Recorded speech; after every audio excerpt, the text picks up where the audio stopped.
महाभारत के युद्ध में करीब 50 लाख से ज्यादा लोगों ने भाग लिया था, लेकिन यहाँ अब सवाल यह उठता है कि इतनी विशाल सेना के लिए युद्ध के दौरान भोजन कौन बनाता था और इतने लोगों के भोजन का प्रबंध कैसे होता था।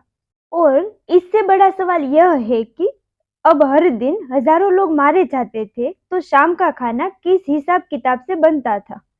महाभारत को हम सही मायने में विश्व का प्रथम विश्व युद्ध कह सकते हैं, क्योंकि उस समय शायद ही कोई ऐसा राज्य था जिसने युद्ध में भाग ना लिया हो। उस समय भारतवर्ष के समस्त राजा या तो कौरव अथवा पांडव के पक्ष में खड़े थे।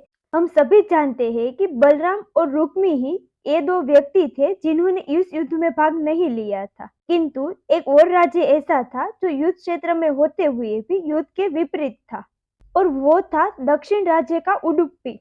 महाभारत में वर्णित कथा के अनुसार जब उडुपी के राजा अपनी सेना सहित कुरुक्षेत्र पहुंचे, तो कौरव और पांडव दोनों उन्हें अपने अपने पक्ष में लाने का प्रयत्न करने लगे। लेकिन उडुपी के राजा बहुत दूरदर्शी थे। उन्होंने श्री कृष्ण से कहा, हे माधव, दोनों ओर से जिसे भी देखो युद्ध के लिए व्याकुल दिखता है, किंतु क्या किसी ने सोचा है कि दोनों ओर से उपस्थित इतनी विशाल सेना के भोजन का प्रबंध कैसे होगा। तब श्री कृष्ण ने कहा, महाराज, आपने बिल्कुल सही सोचा है। आपके पास इसकी कोई योजना है? अगर ऐसा है तो कृपया बताइए। उसके बाद उडुपी नरेश ने कहा, वासुदेव, सत्य तो यह है कि भाइयों के बीच हो रहे इस युद्ध को मैं उचित नहीं मानता, इसलिए इस युद्ध में भाग लेने की इच्छा मेरी नहीं है, किंतु ये युद्ध अब टाला नहीं जा सकता। इसी कारण मेरी ये इच्छा है कि मैं अपनी पूरी सेना के साथ यहाँ उपस्थित समस्त सेना के भोजन का प्रबंध करूं।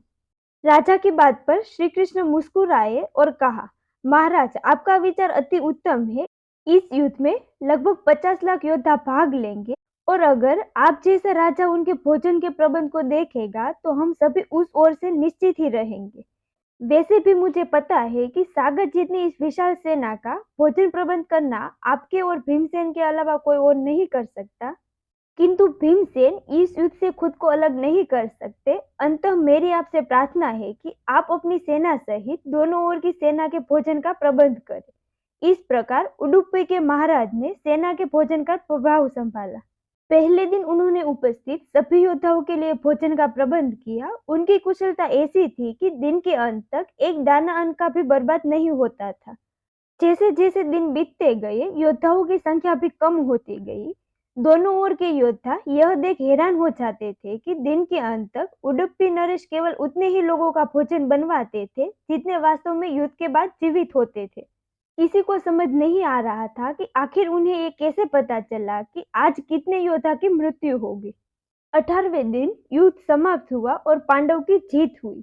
फिर युधिष्ठिर का राज्याभिषेक हुए। तब युधिष्ठिर से रहा नहीं गया और उन्होंने उडुपी नरेश से पूछ ही लिया कि महाराज, सभी हम लोगों की प्रशंसा कर रहे हैं कि किस प्रकार हमने उस सेना को परास्त कर दिया जिसका नेतृत्व पितामह भीष्म, गुरु द्रोण और हमारे ज्येष्ठ भ्राता कर रहे थे। किंतु मुझे लगता है कि हम सबसे अधिक प्रशंसा के पात्र आप हैं, जिन्होंने न केवल इतनी विशाल सेना के लिए भोजन का प्रबंध किया, परंतु ऐसा प्रबंध किया कि एक दाना भी अन्न का व्यर्थ ना हो पाए। मैं आपसे इस कुशलता का रहस्य जानना चाहता हूँ। तब उडुपी नरेश ने कहा, महाराज, आप जिसे मेरा चमत्कार कह रहे हैं वो भी श्री कृष्ण के प्रताप से ही संभव हुआ है। ऐसा सुनकर वहां उपस्थित सभी लोग आश्चर्यचकित हो गए। तब उडुपी नरेश ने इस रहस्य से पर्दा उठाया और कहा, महाराज, श्री कृष्ण प्रतिदिन रात्रि में मूंगफली खाते थे। मैं प्रतिदिन उनके शिविर में गिनकर मूंगफली रखता था और उनके खाने के पश्चात गिनकर देखता था कि उन्होंने कितनी मूंगफली खाई है। वे जितनी मूंगफली खाते थे उसके ठीक 1000 गुना सैनिक अगले दिन युद्ध में मारे जाते थे। अर्थात अगर वे 50 मूंगफली खाते थे तो मैं समझ जाता था कि अगले दिन 50,000 योद्धा युद्ध में मारे जाएंगे। उसी अनुपात में मैं अगले दिन भोजन बनाता था। यही कारण था कि कभी भी भोजन व्यर्थ नहीं हुआ। श्री कृष्ण के इस चमत्कार को सुनकर सभी लोग उनके आगे नतमस्तक हो गए।